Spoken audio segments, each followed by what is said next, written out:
తెలంగాణలో ఈ formula case ఆసక్తికరంగా మారుతుంది. ఈ ఫార్ములా రేసు సంస్థకు 44 కోట్లు విడుదలకు బాధ్యుణ్ణి తానేనని, అందులో తప్పేమీ లేదని BRS working president KTR crystal క్లియర్గా చెప్పారు. అయితే ఈ ఫార్ములా అంశంలో క్విడ్ ప్రోకో జరిగిందని ఏసీబీ చెప్పిన తీరు చూస్తే ఊహాజనిత అంశాలపై ఆధారపడి ఆ నిర్ణయానికి వచ్చారా అనిపించక మానదు. ఈ వ్యవహారంలో అసలు తప్పు జరిగిందా లేక కేటీఆర్పై పనిగట్టుకుని కేసు పెట్టారా అన్నది రాబోయే రోజుల్లో తేలాలి. ప్రభుత్వం ఈ కేసులో ముందుకు వెళ్లడానికి అనుమతి ఇస్తుందా, దీనికి గవర్నర్ పర్మిషన్ కూడా తీసుకుంటారా అన్నది వేచి చూడాలి. ఈ ఫార్ములా కేసు అంశంపై ప్రముఖ జర్నలిస్ట్ కొమ్మినేని శ్రీనివాసరావు కామెంట్ చూద్దాం. తెలంగాణలో బీఆర్ఎస్ పార్టీ వర్కింగ్ అధ్యక్షుడు మాజీ మంత్రి తారక రామారావుపై నమోదైన ఈ ఫార్ములా కేసు దర్యాప్తు ముగించి తదుపరి ప్రాసిక్యూషన్ నిమిత్తం ప్రభుత్వ అనుమతి కోరుతూ అవినీతి నిరోధక శాఖ లేఖ రాసింది. ఈ కేసుకు సంబంధించి వచ్చిన వార్తలను కానీ కేటీఆర్ స్పందనను కానీ పరిశీలిస్తే ఆసక్తికరమైన విశ్లేషణ వస్తుంది. ఈ కేసులో తానే ఈ ఫార్ములా రేస్ సంస్థకు 44 కోట్ల రూపాయలు విడుదల చేయడానికి ఆదేశాలు ఇచ్చానని కేటీఆర్ అవినీతి నిరోధక శాఖ విచారణలోనూ మీడియాతోనూ కుండ బద్దలు కొట్టినట్లు చెప్పారు. నిధుల విడుదలకు తానే బాధ్యుడని, అందులో తప్పేమీ లేదని కేటీఆర్ ధైర్యంగా చెప్పడం ఒక ప్రత్యేకత.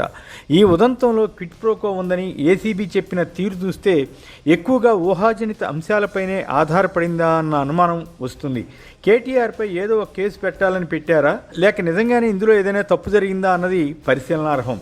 కాంగ్రెస్కు మద్దతు ఇచ్చే ఒక పత్రిక 600 కోట్ల క్విడ్ ప్రోకో అన్న శీర్షికను పెట్టింది. దాన్ని చూస్తే ఏమనిపిస్తుంది? అంత భారీ మొత్తం బీఆర్ఎస్కు లాభించిందా అన్న భావన కలుగుతుంది. కానీ మొత్తం కథనం చదివితే అలా లేదు. ఈ మొత్తం వ్యవహారంలో హెచ్ఎండిఏ బోర్డు ఖజానా నుంచి 54.87 కోట్లు దుర్వినియోగం అయ్యాయని, అప్పటికి కాంగ్రెస్ ప్రభుత్వం అధికారంలోకి రావడంతో ఈ కథ ఆ మొత్తంతో ఆగిపోయిందని, లేకుంటే 600 కోట్ల స్కామ్ జరిగేదని ఏసీబీ నివేదిక స్పష్టం చేసిందని ఆ పత్రిక రాసింది. కాంగ్రెస్ అధికారంలోకి రాకపోతే ఇది స్కామ్ అని ఏసీబీ కూడా చెప్పేది కాదన్న సంగతి గుర్తుంచుకోవాలి. ఈ ఫార్ములా రేస్లో 600 కోట్లు ఖర్చు చేసేలా అగ్రిమెంట్లు చేసుకున్నారని, ఇందుకు పలు రూపాల్లో ప్రతిఫలం పొందేలా ప్రణాళిక రూపొందించారని ఏసీబీ తెలిపిందట. మొత్తం 600 కోట్లు ఖర్చు చేస్తే ఆ మొత్తం అంతా బీఆర్ఎస్కు ఎలా వెళుతుందో, అది క్విడ్ ప్రోకో ఎలా అవుతుందో అర్థం కాదు.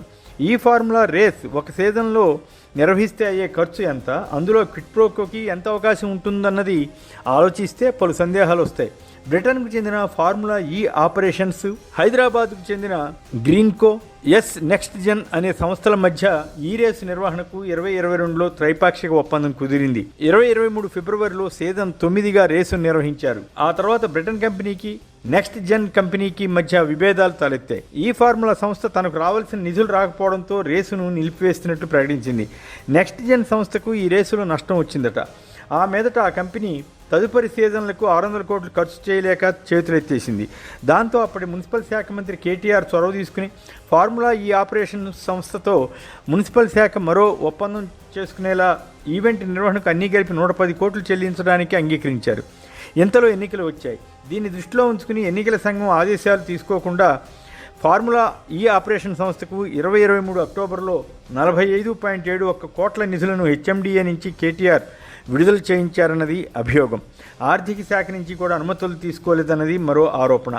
ఫలితంగా హెచ్ఎండిఏకి ఓవరాల్గా 75 కోట్ల నష్టం వచ్చిందని ఏసీబీ వాదన.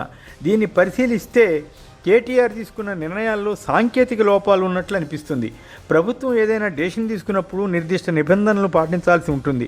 అలా కాకుండా స్వతంత్రంగా ఏ మంత్రి అయినా ఇలా చొరవ తీసుకుంటే ఇబ్బందులు వస్తాయని ఈ అనుభవం చెబుతుంది. ఇందులో మంత్రిగా కేటీఆర్ ఉద్దేశంలో ఏదైనా లోపం ఉంటే తప్పే అవుతుంది. కానీ ఆయన చెబుతున్న దాని ప్రకారం హైదరాబాద్ ఇమేజ్ని అంతర్జాతీయ స్థాయికి తీసుకువెళ్ళడానికి ఈ రేస్ ఉపయోగపడుతుంది. అది నిజమా కాదా అన్నదాన్ని ప్రస్తుత ప్రభుత్వం చర్చించిందో లేదో తెలియదు.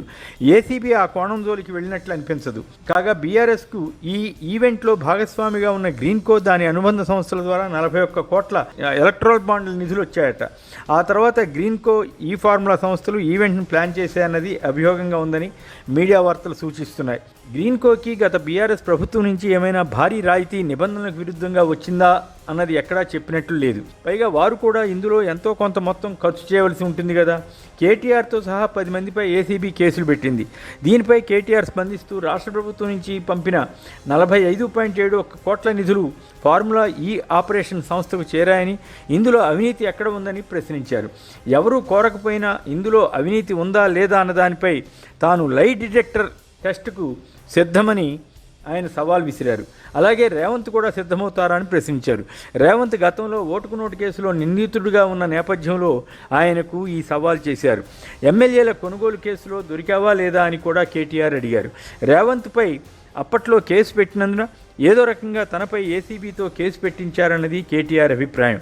ప్రభుత్వం ఈ కేసు ముందుకు వెళ్ళడానికి అనుమతి ఇస్తుందా, దీనికి గవర్నర్ పర్మిషన్ కూడా తీసుకుంటారా అన్నది చూడాలి. ప్రభుత్వం నేరుగా అనుమతి ఇచ్చినా కోర్టులో ఇది ఇప్పటికిప్పుడు తేలుతుందని అనుకోజాలం. ఒకవేళ కోర్టులో ఇందులో తప్పు జరిగిందని తేలితే కేటీఆర్కు రాజకీయంగా కొంత నష్టం జరుగుతుంది. కేసు కొట్టివేసే పరిస్థితి వస్తే రేవంత్ ప్రభుత్వం కావాలని కేసు పెట్టిందన్న అభిప్రాయం ఏర్పడుతుంది. ఏదేమైనా ఈ వ్యవహారంలో సాంకేతికంగా కొన్ని తప్పులు జరిగి ఉండవచ్చు, కానీ అవినీతి రుజువు చేయడం అంత తేలికైన పని కాకపోవచ్చు.